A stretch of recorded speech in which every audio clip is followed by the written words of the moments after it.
You're listening to Accents, a radio show for literature, art, and culture. I'm your host, Katerina Stoikova, and my guest today is poet-writer Amy Figgs. Hi, Amy. Welcome to the show. Hi, Katerina. How are you? I'm doing great, and this is your first appearance on Accents. Yes. Yeah, very excited to talk to you. Let me introduce you to our listeners. Amy Figgs is a case manager, housing advocate with Arbor Youth Services by day and poet-writer in her very valuable free time. She found poetry as an expression of emotion through a series of very unfortunate events, some even by her own design. She aspires to write her memoir and publish a chapbook of her poetry one day in the not too distant future. All of these are admirable goals. Thank you.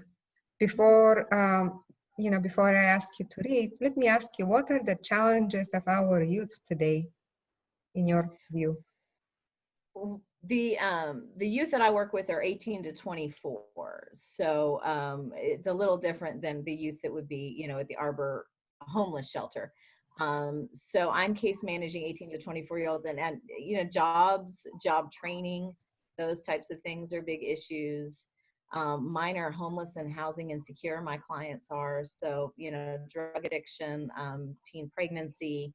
There's a lot past trauma. The biggest issue that we face is trauma from their childhood, and trying to overcome trauma so that they can survive and prosper. What are you writing these days, Amy? I'm doing a lot of journaling and a lot of introspection. I think that the times are kind of strange and hard to find a voice for me. So a lot of just personal quiet writing. I've done a few essays. I have a blog. I've done a few essays on there.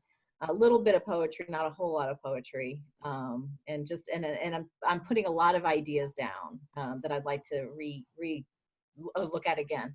And I've taken some memoir writing classes. So I'm going to start my memoir this year. Uh, Please give us the URL of your blog. It's a WordPress blog, so it's up. WordPress is upgraded to Chronic, is the name of the blog. Okay. Okay. And what are you going to read for us today? I thought I'd share some poetry. Wonderful. Take it away. Okay, thank you. So I started writing poetry probably in high school, but I didn't stick with it by any means. Like, I didn't stick with anything. But as I grew older, I learned that poetry was kind of a way that I was able to process my really strong emotions, and my thoughts and feelings didn't come down to um, to complete sentences and complete thoughts, but I had these broken thoughts that kind of seemed poetic in my head. So I started putting them on paper, and I love poetry because it's just so economical and so efficient as a way to write. So I the first poem that I wrote that kind of launched me into writing poetry on a more regular basis it was a poem I wrote.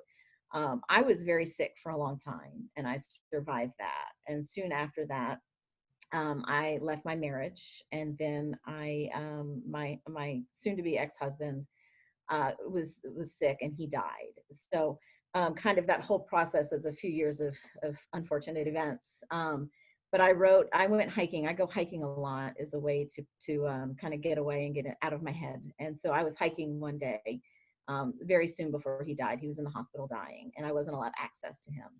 So I wrote a poem about it, and I wrote and that kind of it kind of launched me into a just writing poetry in general to kind of process my emotions. So this is the first poem I wrote during that time. It's called Alone in the Woods. I am alone in the woods, and you are dying. I am surrounded by the sounds of crickets and birds, by trees and sunshine and an empty trail.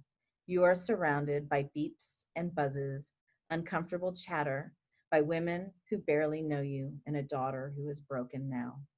We had a lifetime together, me and you. We raised two beautiful children. Long ago, we had dreams together, but now we are not together. In all honesty, we haven't been in a long time. We grew so far apart, our lives didn't intersect anymore. We were both part of that. We both own that story. Neither of us tried hard enough to fix our brokenness. Now you're dying, and I'm here alone in the woods. If given the chance right now, I would hold your hand and remind you of who we were before our foundation cracked. I would whisper in your ear to let go of the bitterness and remember the love that was once there. I never stopped caring. I just started loving myself more than our togetherness could handle. You are my husband. You are my friend. You were once my lover. Now you are dying, and I am here alone in the woods. But dear husband, despite the good, despite the bad, despite the bitterness, despite my anger, today you are there dying, and I am here alone in the woods.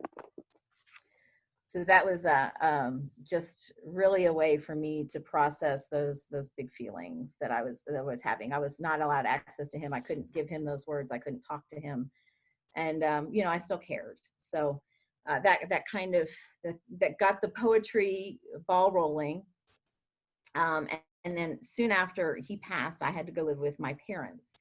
And so my mom and I, through this deep grief and, everything we had been through, we spent a lot of time talking and processing and discussing and crying and screaming and laughing. And at one point I said, Mom, I really think that once I heal from this and once, I get to this other part of my life when I'm content and happy and stable again, I want to open myself up to love. I want to maybe find somebody and, and maybe there's another partner out there for me. Maybe there's a deeper love waiting for me. And I'd like to maybe date and figure that out. And she just looked me square in the eye and said, but Amy, you're a bit much. And I was like, thanks, Mom.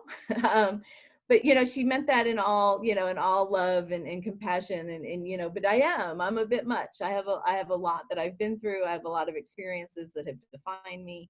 And I'm I'm a big pain and a little obnoxious at times. So she meant it with love. And of course I wrote about it and of course I use it a lot and I've written about it a lot.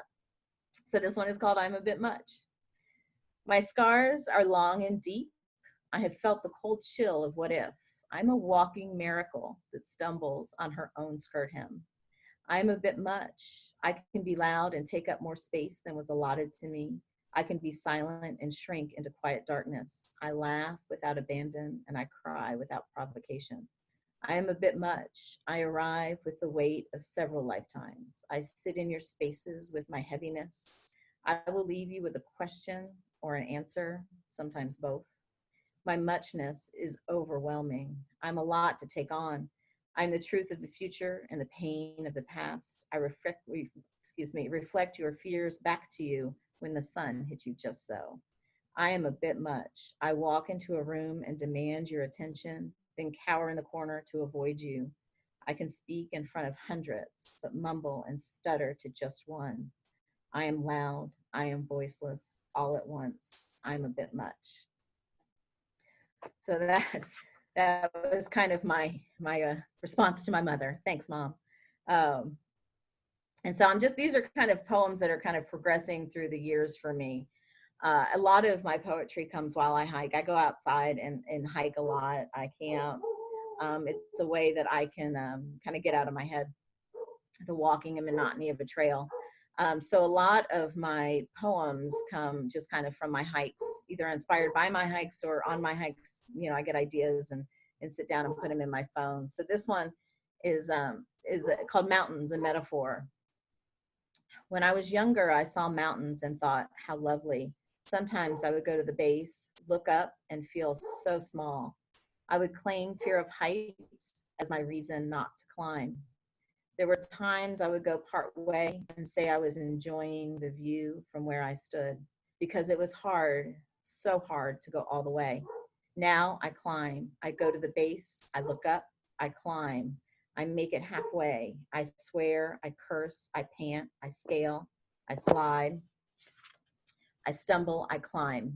I have no choice. It's not an option anymore. The mountain is mine. The mountain has a message. But I have to feel the pain of the climb to receive it. I must arrive to the peak, breathless, swearing, sweating, gasping, to hear the secrets and revel in the discovery that has been waiting for me. The breezes whisper to me secrets. The trees sway and bend to lean toward me to offer their blessings. I stand at the precipice, looking down at the world below. I am reminded of my strength and of the wonder of my life. And I ponder why it took so long, why I waited, why I was so afraid to climb mountains.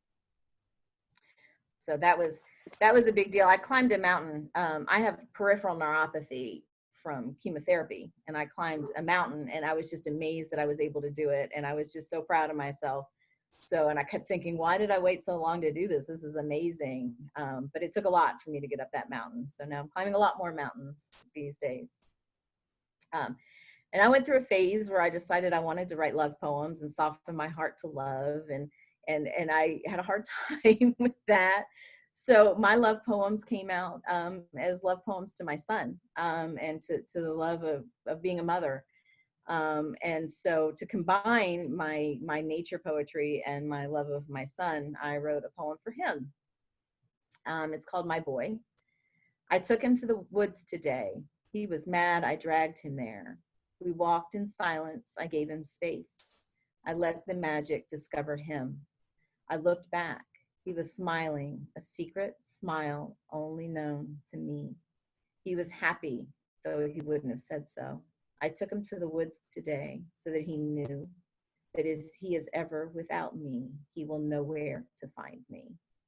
So that was kind of a neat little hike I dragged him on. And it's always neat to watch, like teenagers kind of soften and find their little sweet spot. And sometimes it's just for a few minutes. And I love watching that with him. I dragged him, he complained, he cried, he screamed.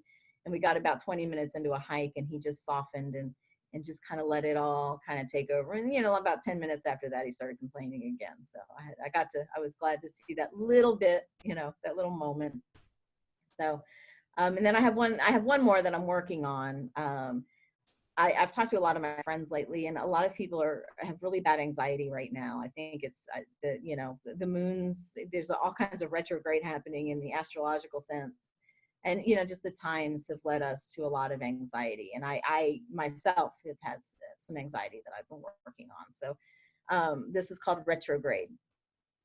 My body feels out of control on the inside. My organs and innards are spinning crazily. Jaws clenched, shoulders tightened. I've lost control. I no longer trust my own faculties. The harder I fight, the less jurisdiction I have over myself. I can't steady. I'm rendered senseless, dizzy. Weakened and tired, I have no fight left. I release myself into the movement and let it take over, whirling wildly until the spin cannot sustain. Gravity connects me to the earth, my body teetering, my head tottering. Then stillness.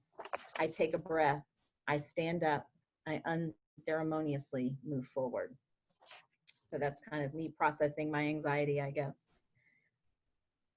But that's about all. That's all I brought as far as poetry goes. These are great, Amy. Thank you. You're well on your way towards a chapbook of poetry. Thank you. Did you bring an essay that you wanted to share also? I didn't. I could share one if you wanted. I could pull it up. All right. So this is one of my essays from my blog, Upgraded to Chronic on WordPress. It's called You Do You. Residual. It's a word that never seems to leave me. It pops into my head several times a day. It's a word that fascinates me. I have mental pictures when it comes to mind, sticky slug-like images that suction to surfaces and body parts. I often write about residual feelings and emotions, triggers, if you will, from a life I once lived, things that stick even though I am not that person anymore. When my kiddo was younger and still identified as a girl, he was so very sure of himself. a live life on his own terms kind of kid. He dressed as a boy long before he identified as transgender. I was always worried about him being bullied and teased. One way we combated this was to run scenarios, to practice what he would say to a multitude of things people might say to him or make fun of him about. Once I asked him what he would say about people being confused and asking invasive questions about his gender.